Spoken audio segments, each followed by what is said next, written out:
Welcome to It's All Your Fault on True Story FM, the one and only podcast dedicated to helping you identify and deal with very difficult and challenging situations, typically involving someone with a high conflict personality. I'm Megan Hunter, and I'm here with my co-host, Bill Eddy. Hi, everybody. We are the co-founders of the High Conflict Institute, where we focus on training, consulting, coaching, all kinds of things, educational programs, all to do with high conflict. And today we are joined by a very good friend and colleague, Shehrina Crespi, formerly Shehrina Rooney. I've known her for a long time as Shehrina Rooney, so this is new for me. Hi, Shehrina. Hi. Hi. Welcome. Hi, Bill. I'm just absolutely thrilled. So a little background for our listeners. Shehrina and I met through a nonprofit called the Black Sheep Project. It must have been 10 or more years ago, which was focused on helping those with borderline personality disorder. And Shehrina had been invited in as someone who had lived experience with this and was in recovery and had a ton to offer. And there was going to be a movie about BPD, and she was the script consultant. It ended up not working out, not anything to do with her. It was an organizational thing, but it was a really interesting project. And that's how we got to know each other. So that was the rainbow on the whole thing. So Shehrina and I started talking about what could be helpful for anyone in the BPD world, because there are a lot of books on borderline personality, most written from a clinical perspective, which left people kind of struggling to get through them, or they were memoirs written from a pretty dark and maybe scary perspective. So I asked her, what's worked in the past in other areas? And I remember you saying, Shehrina, the big book in addiction and recovery. So we settled on the big book on borderline personality disorder, and you put your mind to it and wrote this ginormous book. An excellent book. It's so excellent to get on the inside of what's going on and what to do. Yeah, and not just filled with clinical and darkness, but to also help parents, help family members, help partners, help children, help clinicians, help those who live and struggle through this, know what to do. And I think also get maybe some validation and support that I'm not alone in this thing that's kind of made things hard for me. So I know it's been a big hit. And we were just talking before we went on the air about when we published that book, and that was 2017. So it's 8 years old. And I know a lot's happened in your life, Shehrina. I wanted to say one more thing about you had a growing YouTube channel called Recovery Mom that was all about borderline and recovery through it, and had, I think, what did it grow to? Over 30,000 subscribers. That's fantastic. 30,000 subscribers. Yeah. So what's happened to the channel? Because I refer a lot of people to your channel, and it's still there, but there are no videos. And you had hundreds of videos. I know. So much has happened, as you know, Megan. Well, since the book was published, unfortunately, during the end of my time doing Recovery Mum, I was putting out videos. I kind of started to feel like a bit of a fraud because I was in quite an abusive relationship at the time. I'd ended the abusive relationship, but there was still forms of abuse going on. And my mental health was really struggling. It was really difficult because I'd put these videos out there. I wanted to give everyone so much hope. I was in recovery and always said, my life is good. You can turn your life around. And yet in my personal life, I was really struggling. Unfortunately, things spiraled. I'm actually going through a court case at the moment, which I can talk to you about at some point, just because it's really highlighted how judged those of us with BPD are. It came as a real shock to me because I think I've not spiraled. I'm in recovery. I'm not a bad parent. And yet, because I have this diagnosis, it was really kind of frowned upon. And obviously, an ex-partner who I'm going up against, who I'm saying, this is what's happened. He was the abuser. it's kind of just being like brushed under the carpet because they're seeing BPD. And so nothing else matters. Obviously, I'm the problem because I have BPD. And the ex-partner has used that in the court case time and time again. It's due to BPD, and it's coming up continually. And I just think, no, this isn't due to BPD. Like, certain things happened. I mean, obviously, he's got his spin on it and changed it. But it wasn't because of the BPD. It was because I was in an abusive relationship. You were putting me through trauma. Since the breakdown of the relationship, I've actually been diagnosed with PTSD. I'm having to do counselling and different trauma therapy for that. But I'm going into the court case, and again, the professionals aren't seeing any of the trauma, anything that I've been through, all the work I'm putting in to recover from the PTSD, all that is BPD. And because of this, I've actually had to privatize all my videos, kind of close the channel down, because for anyone that used to watch my videos, you'd see I was an open book. I was really honest. You were. Bad and the ugly. I didn't hide anything. I did some horrid things throughout my life that I was not proud of, but I would tell people and say, look, this is who I was. That's not who I am today, but this is who I was. And yet now, years later, this is being used against me. So I thought, I'm just going to shut the channel down. It was really horrific. Like going back, 4 or 5 years ago, I was getting abuse. I don't know from who now. Like, I was getting text messages. My house was vandalized, messages describing what I was wearing. I had to go to the police, and the police said, well, you've got a big channel with lots of subscribers. It could be one of them doing it, which I didn't believe, because the subscribers that I had, I was really close with. We kind of built a kind of online relationship where we'd talk and I could help them. I'd always try to reply to everyone. But it got so bad I had to have panic alarms put in my house. So for that reason, I came off all social media. And I kind of hidden away. This is the first time I'm like back and I'm online, and I feel very, very nervous because last time I did it, I didn't have PTSD then, and I do now. So yeah, I'm in a very different place. Good things have happened. I met a wonderful man a few years back. We got married over a year ago now, and we welcomed our beautiful son last summer, he's coming on 9 months old. So good things have happened, but it's been very much like this.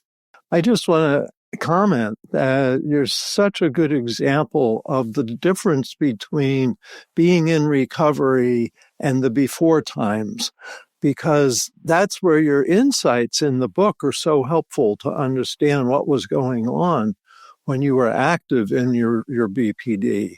But in recovery, and as a lawyer, I've just constantly had that same struggle of trying to explain to other lawyers and judges that being in recovery is a world of difference. And whether it's alcoholism or BPD or other issues, because I find people in recovery in many ways are some of the healthiest people around, because you're consciously practicing good ways of living. And so I just want to give you a lot of credit, and also add one of the most important things, I think, is self-awareness. And you have so much self-awareness. And not only is that helpful in your own life, but it's helpful for other people to learn, because you were living it, and now you can tell what that was like. It's like Viktor Frankl in the concentration camp saying, I kept going because I knew I could tell my story. So we so appreciate you telling your story and also being on today. Yeah. I guess I see this as being very helpful for the legal community, and particularly in family court, because there is, this big thing of BPD being a scary disorder. And, we talk to judges, we talk to lawyers, and, what do you do with this? Well, they don't know what to do.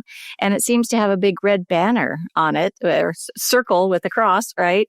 And someone who's very, very scary. So if you had 5 minutes with a judge, and a judge is asking you, look, I have all these cases where one side's bringing up BPD, and that the other parent has BPD, and that means they're all bad, and I don't even know what it is, but it must be very bad because they're saying it's bad, and there's some bad behaviors there.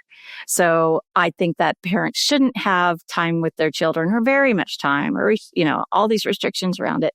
And they say to you, Shehrina, tell me, what is BPD? And what should I do about it as a judge? I know, big question. It is. Where to start? Unfortunately, the name BPD has a huge stigma attached to it. We know that. I mean, I'm comfortable with the name borderline personality disorder, but I think a lot of people, it's a dirty word, basically. I saw it used. I don't know if you followed a few years back, the Amber Heard Johnny Depp trial. And in the comments, the amount of people that were saying she's BPD.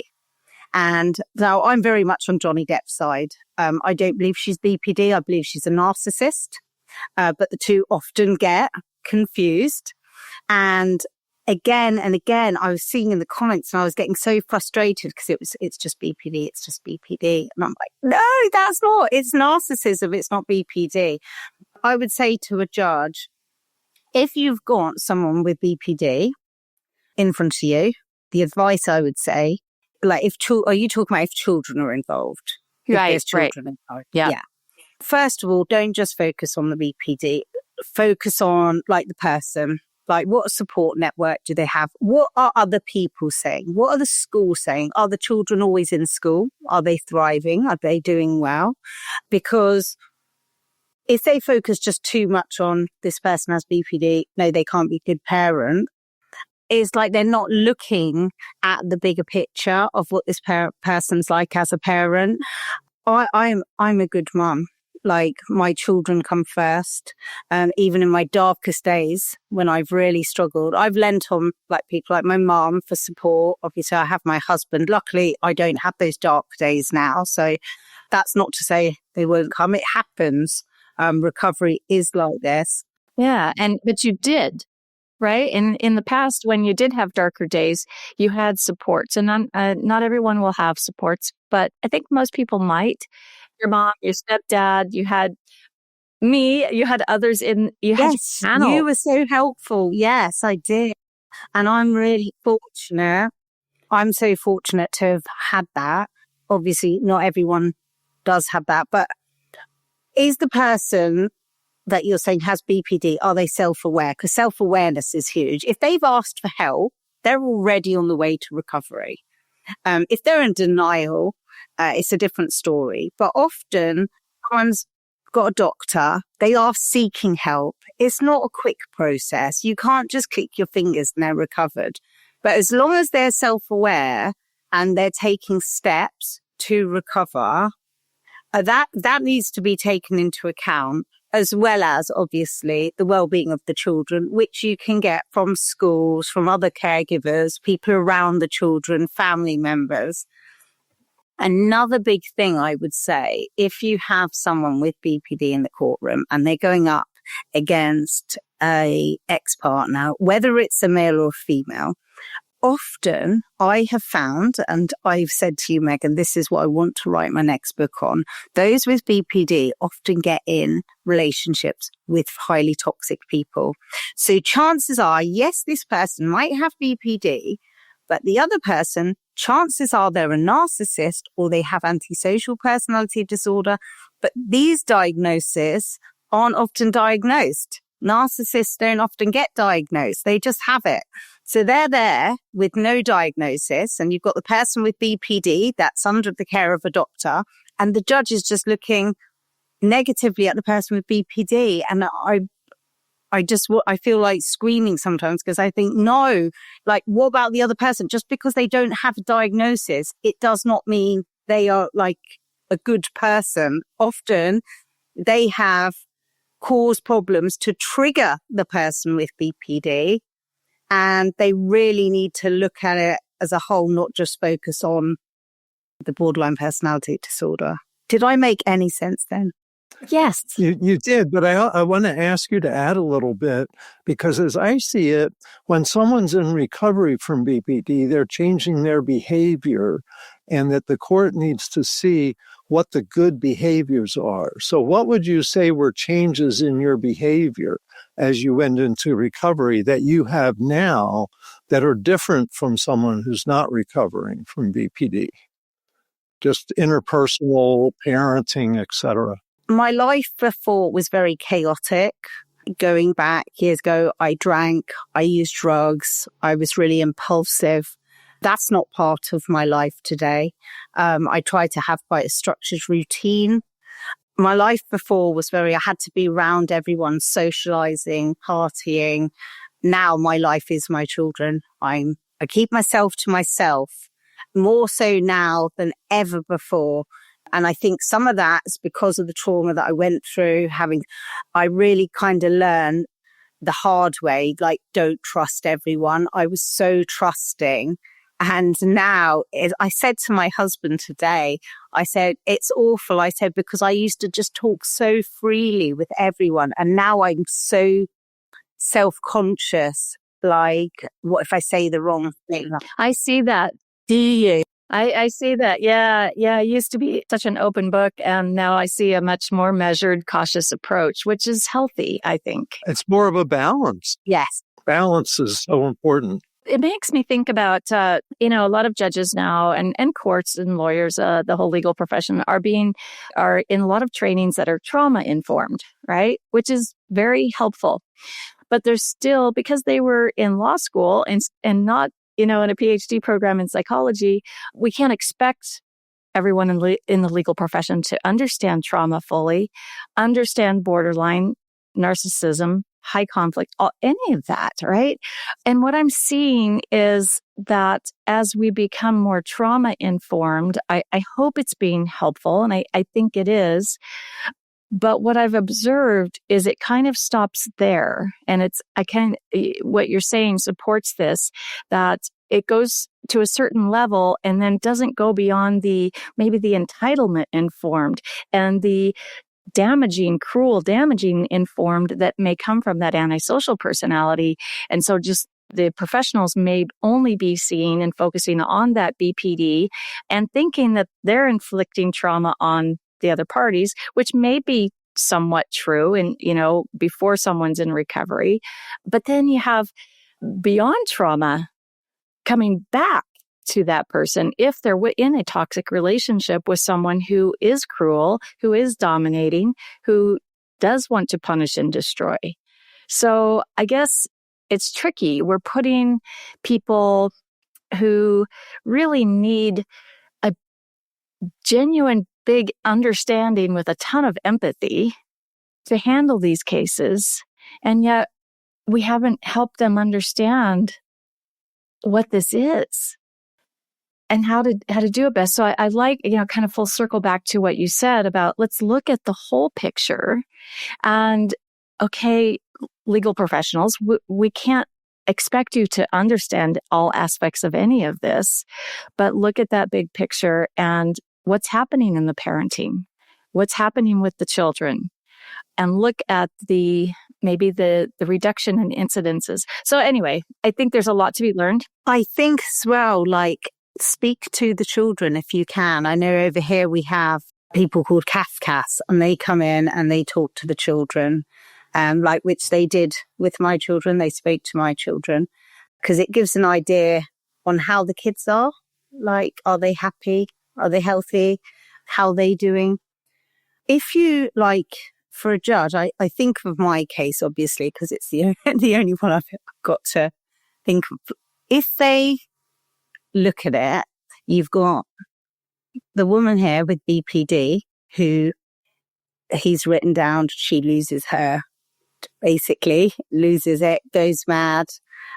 And then they look at him, okay, he's got a job, he's working like doing well.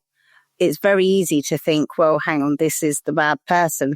What the bigger picture is the time that he had mentioned when I went mad and I kicked the door was because he'd locked me out my house in the garden in the freezing cold, and anyone would lose it and be like, let me in. But then because if it was just any person, they'd say, oh yeah, of course she'd lost it. She was locked out the house. But because I have BPD, they think, oh, that's the BPD playing up. That's the violent temper. That's the impulsivity. That's the self-destructiveness, rather than actually this woman's been through trauma. She's just been abused in the house, flung out in the garden, locked out there. She knows her children are inside the house and she'll do anything to get in that house, screaming, kicking. But I'm seen as the crazy person and he's seen as the calm, like stable one. And it was so the opposite.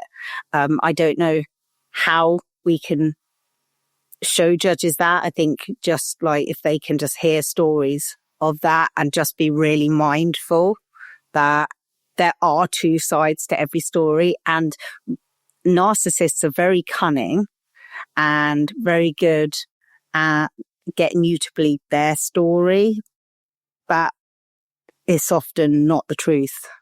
Yeah, and I agree with you. And I want to just not talk about judges. I want to talk about lawyers for a few minutes, because I think there's a real responsibility for lawyers to present what you just explained, is that let's look at behavior, let's look at context, let's look at both parents. Because what I find, I've had many, I've basically been a lawyer for 33 years. Woo! And one of the things that I know is often the court focuses on one parent. It's like there's a spotlight and it only can be on one person.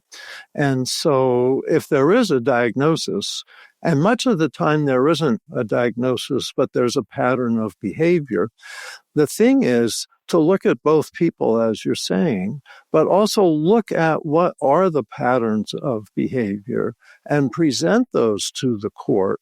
Because, someone in recovery, just like with alcoholism or addiction, is a very different person from someone who's drunk, someone who's under the influence. And I see being under the influence of BPD as one way to think of it.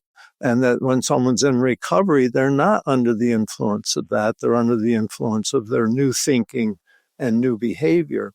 But what I tell lawyers and parents when I consult with them is tell the court the three most important things, the three biggest concerns about the other parent, and also the three biggest things explaining what you're doing now. And what I find is often there isn't that focus coming from the lawyers. That lawyers say, here's these 20 things you should know, and none of them stick. So I say, think of the three most important things that you want the judge to know and present those to the court about each person, so it isn't just one. Let me just add here something. There's some research I was reading recently talking about BPD and domestic violence. There was a higher incidence of domestic violence from people with BPD, but there also was a higher incidence of victimization of people with BPD. And I think that fits what you're saying. And I think of clients I've represented as a lawyer with BPD who, just like you described, had an abusive partner who wasn't in the spotlight because they had BPD. So it's so important to look at both people's behavior, but to also make it simple and make sure to present both sides. That's what I think. So now we've talked to judges and lawyers. Well, the thing with BPD, there is a spectrum, and obviously some are higher up that spectrum, some are lower. But also what I found from doing my channel, it was quite common you would get someone with BPD as well as NPD. So they would have borderline and narcissism. And that's where I think the real nasty vindictiveness, the cruelty, that's when you see when it's combined with the narcissist.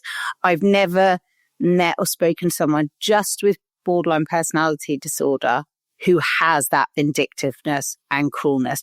They can be impulsive, they can have violent outbursts, but they've not got that nastiness. I just want to comment. It's very interesting because lack of empathy is one of the diagnostic characteristics of narcissism and not of borderline personality.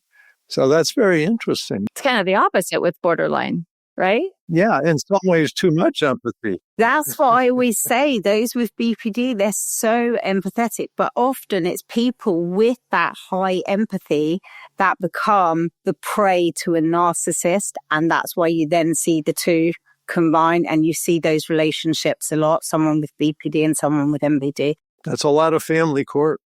There's that combination. And people have to figure it out. Every single case is different. And I think, lumping the term, I totally agree with you that to me, BPD doesn't tell me much. It gives me some ideas of things to be concerned about. But what's important is what's happening in this case. What are the behaviors in this case and the behaviors of both people? And what do they need to do if they have behaviors that need improvement? The thing is, in a court case, both people are going to be putting across their sides. And I think that's why it's so important to get the views of other people, speak to the children, speak to the school, speak to doctors, because that's what I was able to do. I was able to put forward my medical notes and show, look, I'm in therapy, I'm working hard. But also what I've been able to do is have proof of the abuse, because although I never went to the police and that I was very scared at the time, I did speak to my doctor and that was there on record. So I then got that. But it's hard because when you're in an abusive relationship, when you've got children, so often you're terrified your children are going to be taken away. So you just stay quiet and you try to suck it up and not tell anyone and think maybe things will change and maybe things will get better, and they don't. They get worse and worse and worse. And then I obviously got to the situation now where I'm in court and I'm like, I wish I'd gone to the police. I wish I'd gone all those years ago to the police, because then I'd have all the proof I need and it'd be so much easier. But now I'm in a kind of case where I'm having to prove what I'm saying is the truth. And I've got the other side, which is saying, no, she's got BPD. She's lying. She's got BPD. She's made this up in her head. And naming like every bad BPD trait that he can think of, saying, yeah, she does this, and it's just not true. So I'm really having to fight at the minute. And the criteria for the diagnosis, are there nine criteria? Nine traits, yeah. And as you're in recovery, then you have 8, and then you have 7, and then you have 6, and then maybe 5.5, and it gets better and better. So I think that's important for people to understand. It's like if you start getting the right help, then you do start to recover, and you do get more control over your emotions. And like you said, it's never perfect, but no one is. It's going to be bumpy, and I think if people understood what a struggle BPD is for the person suffering it, that would increase their empathy. If we could figure out a way to name it something, like change the name to something that would show the compassion and empathy and the giftedness of this person who is a whole person, and this is just a piece of it. It could really just change how we talk about and how we see all of this, instead of just seeing it's almost like BPD means bad person disorder, right?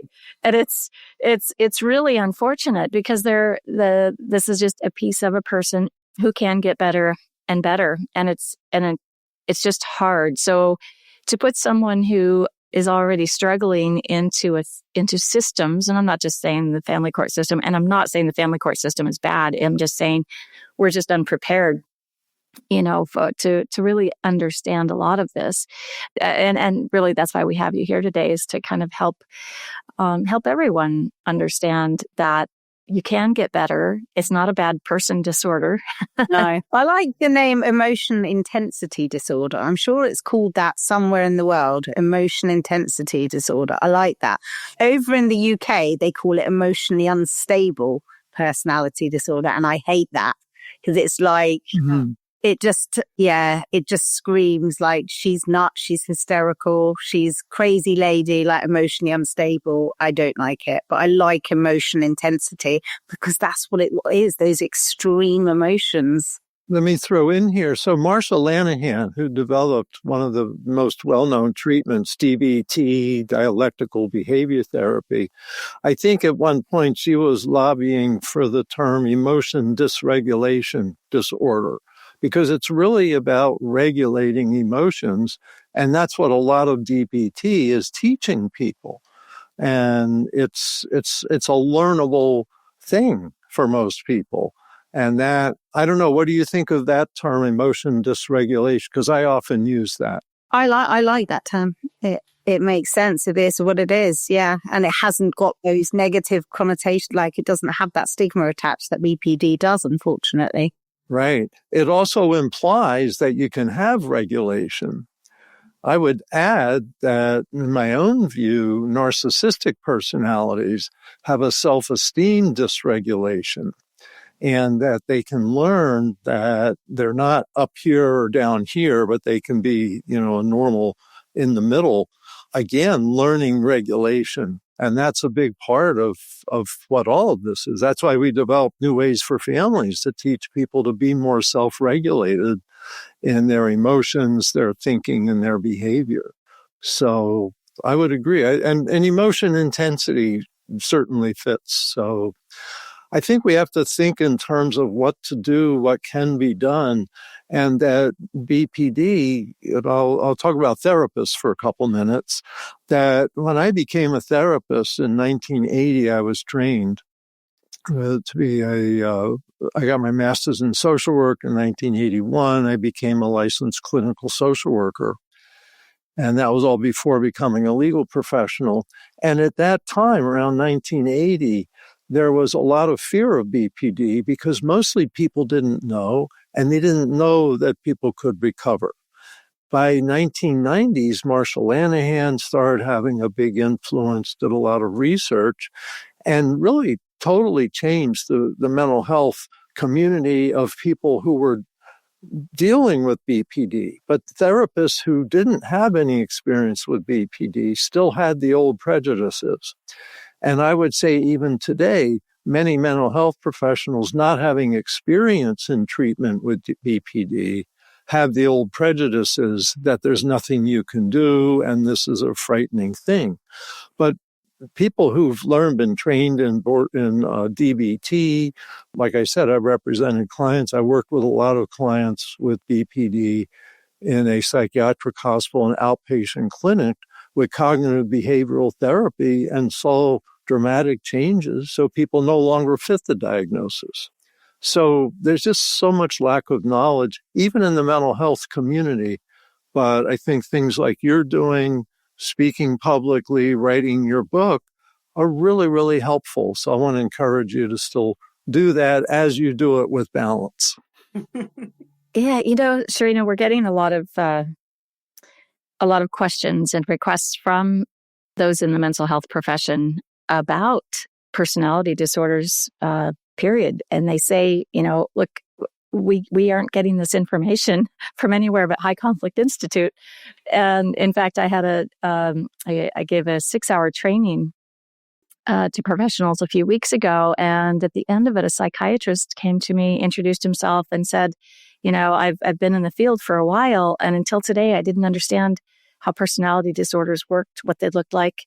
Because in school, we were taught to check boxes, criteria, And so I hope, in the work that Bill and I and everyone, our team at HCI, what we do has, I suppose there's been some skepticism about it because we actually talk about personality disorders, and others are saying we shouldn't talk about personality disorders because, the result can be a stigma against someone diagnosed with BPD, and we don't want that. So we've We truly want people to understand what we're trying to do is to help the world understand that what's going on and what to do, like Bill says, what to do and not to stigmatize it. And so it's kind of a balance for us as well. And the way I've been talking about it lately is there's a lot of hurting people that are struggling in relationships. And so it's sort of a natural and obvious conclusion that they'll end up in a court situation in family, some kind of family court or other.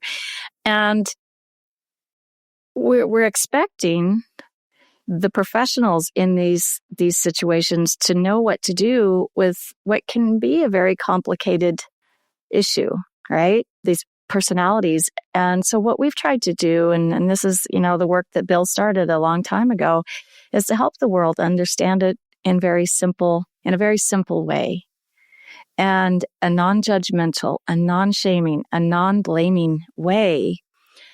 And I think we've maybe moved the needle a bit for those who want to learn and who really want to know and want to help.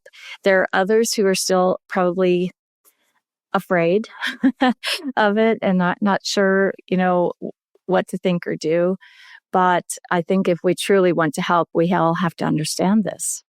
You have to keep doing it. Knowledge is key. It's the fear of the unknown, isn't it? Yeah. So if people don't know and don't understand, then they're scared of it.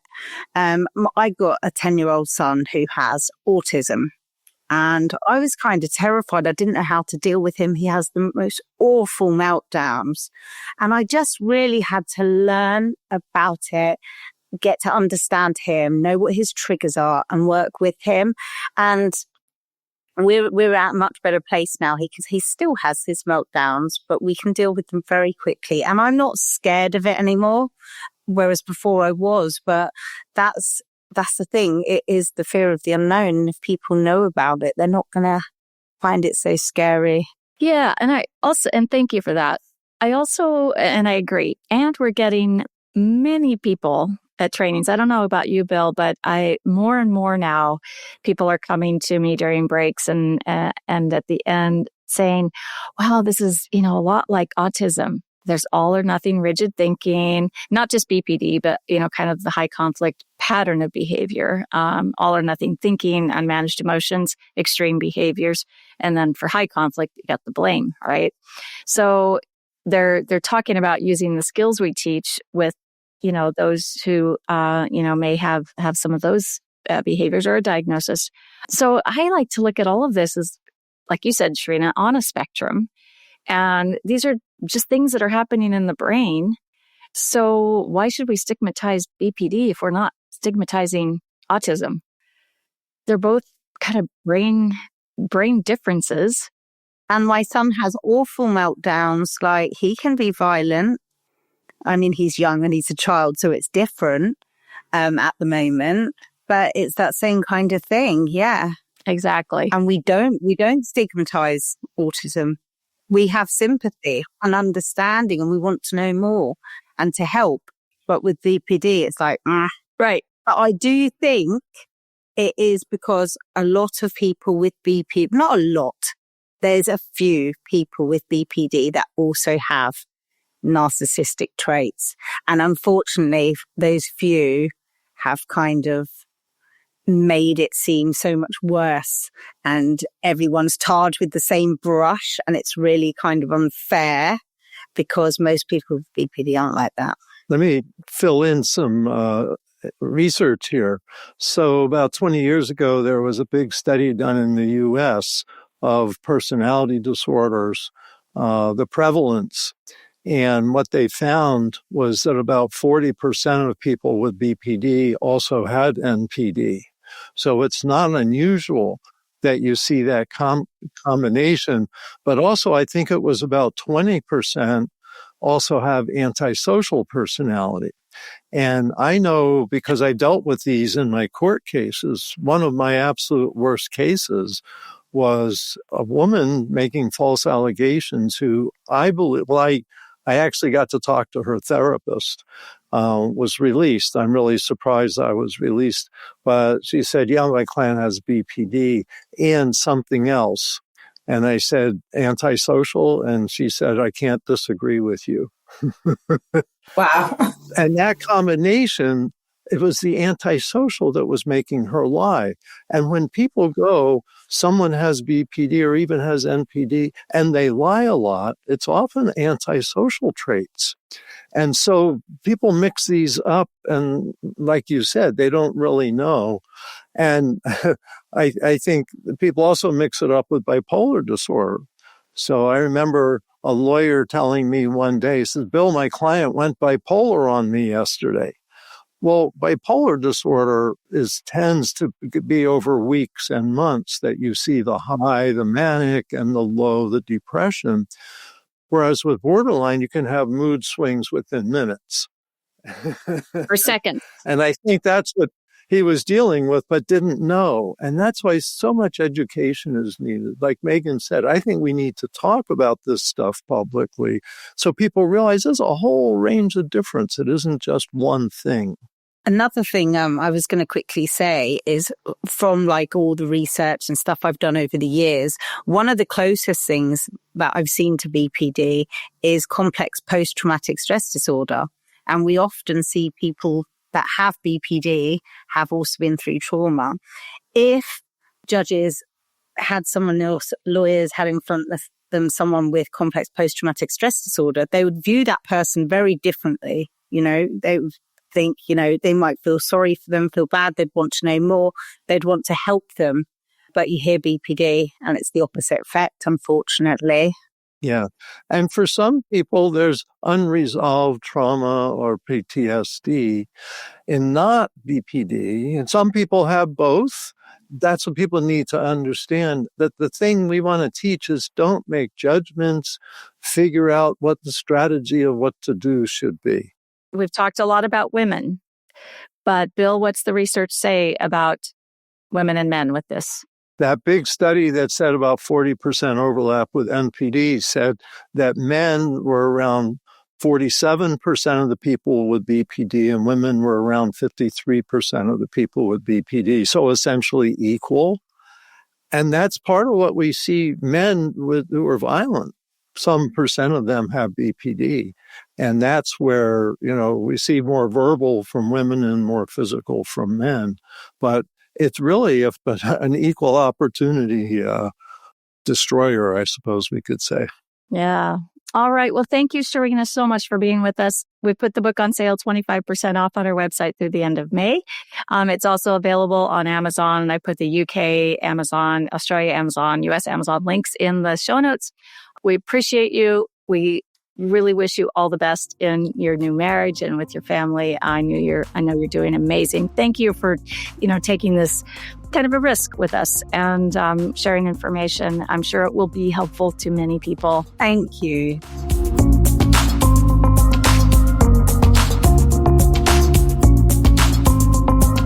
Next week, we are going to be joined by the CEO of the Arizona Trauma Institute, Candace Leozu, and we'll really look forward to that. She has some amazing things to talk about that really have a lot to do with what we're talking about, too. In the meantime, send your questions to podcast@highconflictinstitute.com or submit them on our website at highconflictinstitute.com/podcast. Until next time, keep learning and practicing. Be kind to yourself, be kind to others, while we all try to keep the conflict small and find the missing piece. It's All Your Fault is a production of True Story FM. Engineering by Andy Nelson. Music by Wolf Samuels, John Coggins, and Ziv Moran. Find the show notes, and transcripts at truestory.fm or highconflictinstitute.com/podcast. If your podcast app allows ratings and reviews, please consider doing that for our show.